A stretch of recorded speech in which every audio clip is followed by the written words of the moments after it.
నాడు యూనివర్సిటీ మంచి భవిష్యత్తు కోసం తెలుగు విద్యార్థులు ఇష్టపడే యూనివర్సిటీ. కాల్ 9059052378 9059052379. మొన్ననే టీఆర్ఎస్ పార్టీ 25 ఏళ్ళు కంప్లీట్ చేసుకుంది, రజతోత్సవ సంబరాలని చేసుకుంది. ఏమనిపించింది? ఏది చెప్పినా మళ్ళీ అడిగే వస్తుంది. మళ్ళీ అది పాలిటిక్స్ అవుతుంది మాట్లాడదు. కానీ 25 సంవత్సరాలు పూర్తి కాలేదనిపిస్తుంది. 2001 25లో పూర్తి అవుతుంది, 26లో పూర్తి అవుతుంది. ఒక సంవత్సరం ముందే చేసుకున్నారు అనిపిస్తుంది. ఆవిర్భావ దినోత్సవం. సో 25 ఏళ్ళు అయింది ఆవిర్భావ. 25 ఏళ్ళు కాల 25వ ఆవిర్భావ దినోత్సవం. అంతే. అందులో మళ్ళీ దాంట్లో టీఆర్ఎస్ బీఆర్ఎస్ విరోధాభావం కూడా ఉంది కదా. ఇది ఈ సంవత్సరం ఏర్పడి 3 సంవత్సరాలు అయింది. ఇది టీఆర్ఎస్ఆ బీఆర్ఎస్ఆ ఇట్లాంటి ప్రశ్నలు ఎన్నో ఉంటాయిలేండి.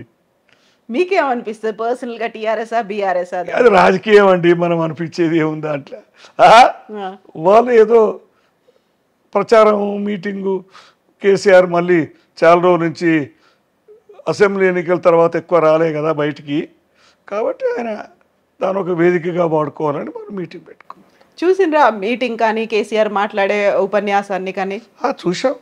ఆయన పాత ధోరణి ఏముందాడు, కానీ అంత స్పీడ్గా అనిపించరా.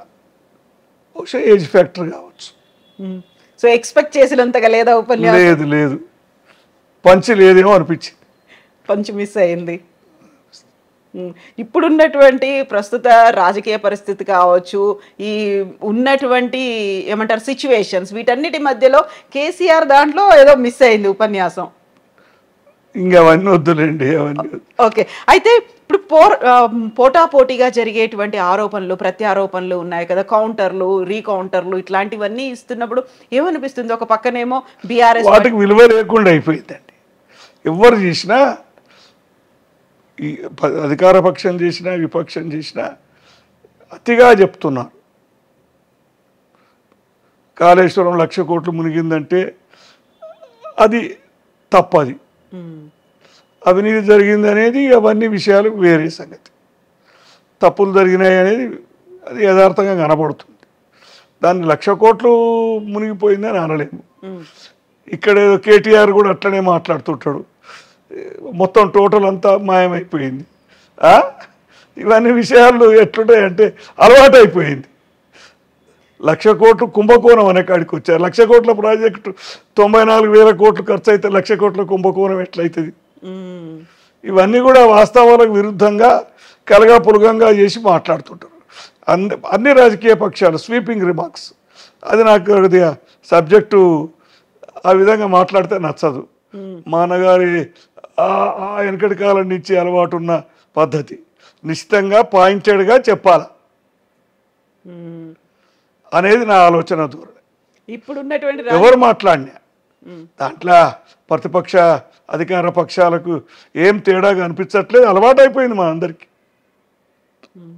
సో ఇప్పుడు ప్రస్తుతం ఉన్నటువంటి రాజకీయాలని చూస్తుంటే ఈ టైంలో ఎంటర్ అవుతే బాగుండేదని అనిపించేదా మీరు రాజకీయాల్లో? ఏ ఆలోచనే లేదండి నాకు. ఈ టైము ఆ టైం ఎప్పుడు రాలేదు, అప్పుడు మైండ్లోకే రాలేదు. ఇప్పుడు మీరు చెప్పినట్టుగా ప్రజల గురించి ఆలోచిస్తున్నారా పార్టీలు? అటు ప్రభుత్వం కావచ్చు పార్టీలు కావచ్చు, ఓవరాల్గా ప్రతి చోట ఎట్లా కనిపిస్తుంది మీకు సిచ్యువేషన్? ప్రజల కోలో ఆలోచిస్తున్నారు, కానీ ఆర్థిక ఇబ్బందులు ఉన్నాయి కదా. అటు పోటాపోటీ హామీలు ఒకటి, ఎవరు కూడా వాటిని తీర్చే పరిస్థితిలో లేరు. కేసీఆర్ ఇచ్చినా కాంగ్రెస్ ఇచ్చినా ఎవరు ఇచ్చినా పూర్తిగా ఎక్కువ హామీలు ఇవ్వడము, ఇబ్బంది పడడం జరుగుతుంది. ప్రజల కోసం మేలు చేయాలనేదే రాజకీయ నాయకులు మొదటిది ఉంటుంది. కానీ రానుగా మరి ఆర్థిక ఇబ్బందులు రాజకీయ ఇబ్బందులు అన్నీ నెరవేర్చలేరు కదా. ఇప్పుడున్నటువంటి రాజకీయాల్లో మీరు అన్నట్టుగా ఆరోపణలు ఇవన్నీ కూడా ఉంది కదా, తూతూ మేమే కైండ్ ఆఫ్. ఇదే కాకుండా ఒక రకంగా పర్సనల్ అటాక్ అనేది కూడా చేస్తూ ఉంటారు కదా. ఓ బాడీ షేమింగ్ అవుతుంది, వాళ్ళ లాంగ్వేజ్ గురించి మాట్లాడతారు, వాళ్ళ గురించి మాట్లాడుతుంటారు. అదంతా కూడా అవాంఛనీయం అండి, ఎవరు చేసినా అది అవాంఛనీయం. అన్ని వైపుల నుంచి అది అవుతోంది. ఇంకొక పర్సనల్ క్వశ్చన్ నేను అడుగుతాను. ఇప్పుడు రేవంత్ రెడ్డి గారిని అరెస్ట్ చేశారు, ఒక కేసు పెట్టి లోపల వేశారు. ఆ తర్వాత నైమిషా పెళ్లి టైంలో కూడా ఆయన పర్సనల్గా బెయిల్ తీసుకొని రావాల్సినటువంటి కండిషను. దీనికి రివెంజ్ తీసుకోవాలని గీతమ్మ అనుకున్నారు అనే మాట ఇప్పుడు కూడా తను వర్క్ చేస్తున్నప్పుడు. లేదు, అట్లయితే నాకు ఎక్కడ కనిపించట్లేదు. అట్లా ఏం కనిపించట్లేదు. చాలామంది అంటున్నారు అసలు నేను రివెంజ్ తీసుకోవట్లేదు అని. ఇక అది అంత లోతుగా నేను ఎప్పుడు వాళ్ళతోటి మాట్లాడలేదు కూడాను. అట్లేమైతే కనిపించట్లేదు. యూజువల్గా రేవంత్ సీఎం అయిన తర్వాత, అనౌన్స్ చేసిన తర్వాత, ఆయన ప్రభుత్వంలోకి వచ్చిన తర్వాత, పీఠం మీద కూర్చున్న తర్వాత, ఎస్ ఇప్పటి నుంచి రేవంత్ తనదేంటో చూపిస్తాడు అనే ఒక మాట, టైగర్ ఈజ్ బ్యాక్ అనేది అంత పెద్దగా అప్పుడు క్యాంపెయిన్ అయింది. ఆ తర్వాత ఇవన్నీ కూడాను రాజకీయాల్లో అధిక ప్రసంగాలు, హైపర్బోల్ అంటారు కదా. అభిమానులు అట్లా ఉంటారండి. తిట్టేవాళ్ళు వేరే రకంగా ఉంటారు, అభిమానులు ఒక తిరిగి ఉంటారు. అభిమానం అది అంతే. మనకు కూడా రాను రాను తమిళనాడు తన రాజకీయాలు వచ్చినాయి. వ్యక్తిగత ఏమంటారు, వ్యక్తిగత ఆరాధన ఎక్కువైపోయింది. వాళ్ళని ఒక దేవుళ్ళగా పూజించి అంత స్థాయి ఇంకా రాలేదు మన దగ్గర. కానీ తమిళనాడులో అయితే ఆ స్థాయి దాటిపోయింది కదా. ఇప్పుడు మన పక్క ఆంధ్రప్రదేశ్లో అంతా కొందరు చంద్రబాబును అట్లా చేస్తారు, కొంతమంది జగన్ చేస్తారు. ఇప్పుడు చాలా కీలకంగా గీతమ్మ వ్యవహరిస్తున్నారు అనే ఒక మాట ఉంది కదా. ఒక క్యాంప్ ఆఫీస్ లాగా తన ఇంటిని ఏర్పాటు చేసుకున్నారు. ఎక్కడ ఎవరు ఏంటి అనేది ప్రతి అప్డేటు గీతమ్మకే వెళ్తోంది అనే మాట అన్ని తప్పుడండి. ఆమె అడ్మినిస్ట్రేషన్లో నాకు తెలిసి అయితే ఎక్కడ జోక్యం లేదు. అడ్మినిస్ట్రేషన్లో కానీ ఎక్కువ రాజకీయాల్లో కానీ. ముఖ్యమంత్రి కాబట్టి, అదివరకే పిసిసి ప్రెసిడెంట్ కాబట్టి, ముఖ్యమంత్రి ప్రముఖులు వచ్చినప్పుడు ఫ్యామిలీని కూడా గ్రీట్ చేసి వెళ్తారు. ముఖ్యంగా మహిళా నాయకులు వచ్చినప్పుడు, సీతక్క కానీ, కొండా సూర్యకి కానీ, ఇంకా వేరే మహిళా నాయకులు ఎక్కువ వచ్చినప్పుడు వీళ్ళు ఎక్కువ గీతను కలిసి వెళ్తుంటారు. నాకు తెలిసి వీళ్ళేం ఎక్కువ ఉత్తమ్ కుమార్ రెడ్డి, భట్టి కానీ వాళ్ళు ఎక్కువ కలవరు. ఎవరి ఆమె కూడా ఎవరిని పరిచయాలు పెంచుకోవడం కానీ అట్లా ఏం లేదు ఇప్పుడు నాకు తెలిసి. ప్రతిసారి వినిపించే ఒక మాట ఏంటంటే సీఎంని మారుస్తారు, ఇప్పుడు ఇంకా రేవంత్ రెడ్డి కాదు, అయిపోయింది, ఇంకో కొత్త సీఎం వస్తాడు అని. కాంగ్రెస్ రోజు సాధారణమైన విషయం అండి. కాంగ్రెస్లో ఆ మాట అనడం సాధారణ విషయం. అందులో ఇప్పుడు న్యూస్ ఛానల్స్ ఎక్కువ ఉన్నాయి. ప్రతి ఒక్కరు ఏదో ఒకటి లోపల ఏం సబ్జెక్ట్ ఉండదు కానీ అలా రాస్తుంటారు. సబ్జెక్ట్ ఏ ఉండదు, హెడ్లైన్ అలా ఉంటుంది. ఇంకా మార్చేస్తున్నారు. అన్నీ వేస్ట్ న్యూసే. ఢిల్లీకి ఇన్నిసార్లు వెళ్ళొచ్చాడు, వాళ్ళ దగ్గర నుంచి ఇంకా గ్రీన్ సిగ్నల్ రాలేదు, క్యాబినెట్ విస్తరణ ఇప్పుడు ఉంటుంది, నెక్స్ట్ మళ్ళీ ఇమ్మీడియట్ గా నాకేమి కొత్తగా అనిపించట్ల కాంగ్రెస్ లో. ఇది బీజేపీ కూడా అలానే ఉందండి. సంవత్సరాన్నర నుంచి పార్టీ ప్రెసిడెంట్ నే మార్చలేదు. అవును, కిషన్ రెడ్డి స్థానంలో వస్తారు, ఆయనే కంటిన్యూ అవుతారు. ఢిల్లీలో ప్రభుత్వం లేకపోతే ఇక్కడ ప్రభుత్వం వాళ్ళది ఉంటే తెలిసేది మీకు. ఢిల్లీలో నియంత్రణ ఉంది, కాంగ్రెస్ నియంత్రణ ఢిల్లీలో తగ్గిపోయింది. అధికారంలో ఉంటే ఒక నియంత్రణ ఉంటుంది, ప్రతిపక్షంలో ఉంటే ఒక నియంత్రణ ఉంటుంది. ఇన్ని సంవత్సరాలు ఎప్పుడు కాంగ్రెస్ అధికారం కోల్పోలే కదా, 10 సంవత్సరాలు దాటిపోయింది. అవును, కాబట్టి తప్పకుండా ఇప్పుడు చాలామంది నాయకులు కాంగ్రెస్ నుంచి వెళ్ళిపోయారు. అధికారంలో ఉంటే అందరు వెళ్ళిపోయేవారా? అక్కడే ఉండేవాళ్ళు కదా, అక్కడే ఉంటారు. అంతా రాజకీయ అధికార లేకపోవడమే.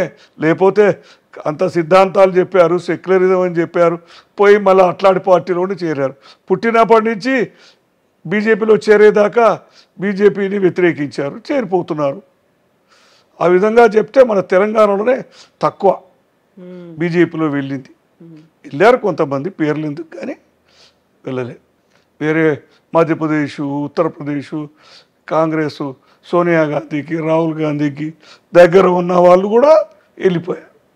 అన్ని పదవులు అనుభవించిన వాళ్ళు కూడా వెళ్ళిపోయారు. మన దగ్గర కూడా ఉంది కదా, కంప్లీట్గా కమ్యూనిస్ట్ బ్యాక్గ్రౌండ్, లెఫ్ట్ బ్యాక్గ్రౌండ్ ఉన్న వాళ్ళు కూడా బీజేపీలో చేరిన వాళ్ళు ఉన్నారు కదా. అంతా అధికారమేనండి, అంతే అంతే, అధికారం తప్పితే ఇంకేం లేదు. ఇప్పుడు మన దగ్గర టీఆర్ఎస్ పార్టీ అయిపోయింది, కాంగ్రెస్ వచ్చింది, ఆ తర్వాత నెక్స్ట్ మేమే వస్తున్నాము అనేది బీజేపీ చాలా గట్టిగా చెప్తుంది. అవన్నీ భవిష్యవాణి ఎలా చెప్తామండి. అయినా బీజేపీకి కొంత సైద్ధాంతిక బలం ఏర్పాటు పెరుగుతుంది. హిందూ ముస్లిం వాళ్ళ విద్వేష ప్రచారం వల్ల, బూచిగా చూపడం వల్ల. కానీ వాళ్ళకు స్థానికంగా అంత కేడరు కానీ బలం కానీ చాలా ప్రాంతాల్లో లేదు. 120 నియోజకవర్గాల్లో అనుకుంటా కనీసం 119 కదా, 80-90లో తక్కువ బేసు అంతే రాదు. అది ఒక్క తీరుగా ఉండదు. మనము 2000 అదేంది రఘునందన్ రావు గారు గెలిచారు కదా, 1000 ఓట్ల దుబ్బాక ఒక విచిత్రమైన గాలి వచ్చింది. జిహెచ్ఎంసీని ఎన్నుకున్నారు. మళ్ళీ ఏది ఎలక్షన్స్లో ఎమ్మెల్యే ఎలక్షన్లో అవును అంటే అది ప్రజలు వ్యక్తిగతంగా ఓటేస్తున్నారా, గాలిని బట్టి ఓటేస్తున్నారా, కానీ అట్లా జరిగిపోతా ఉంది. ఇప్పుడు పద్మారెడ్డి గారికి ఇన్నేళ్ల ఎక్స్పీరియన్స్, ఇంత జీవితంలో నాదైతే రాజకీయ జీవితం తక్కువ అండి. అనేది బాధపడ్డ క్షణాలు ఏమున్నాయి?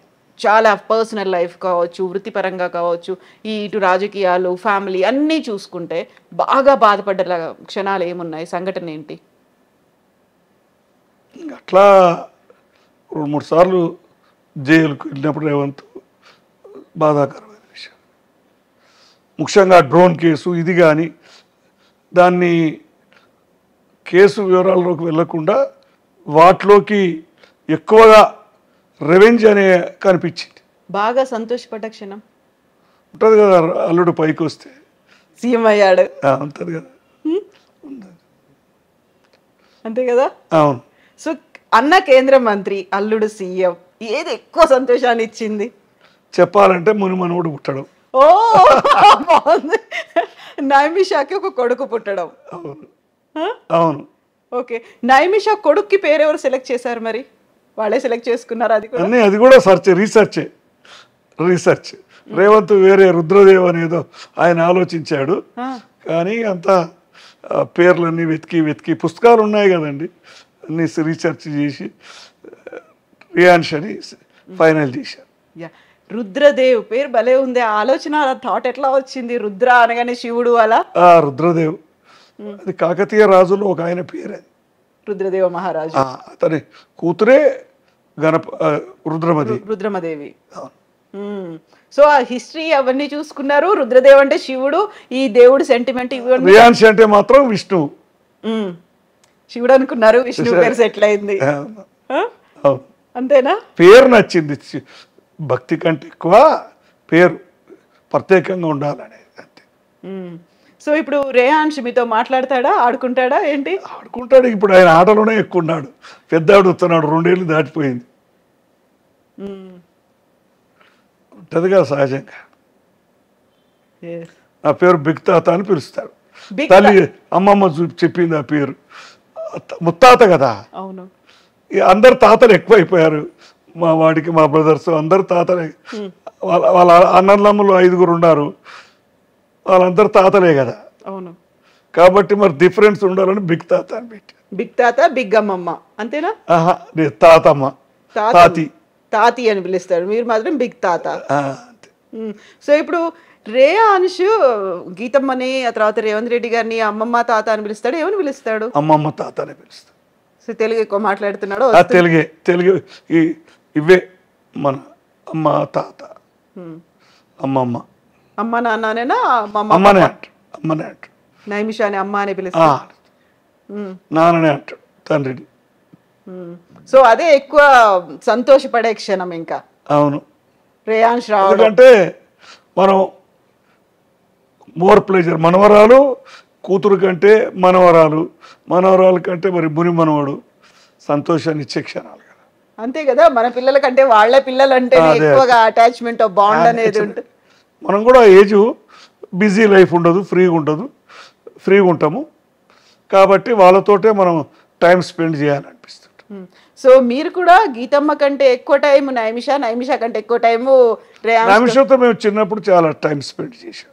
మనవరాలు కదా, చిన్నప్పుడు ఎక్కువ మా ఇంట్లోనే ఉండేది, ఉంచుకున్నాము అట్లా ప్రేమతోటి. గీతం ఎట్లాగో ఢిల్లీలో ఉన్నారు కాబట్టి అది అప్పుడు ఏం కొంచెం- లేదు, ఇప్పుడు ఇక్కడే ఉంది కానీ ఫ్రీక్వెంట్, మ్మ్. ప్రతిరోజు తీసుకురావడం కానీ పోవడం కానీ చాలా రోజులు.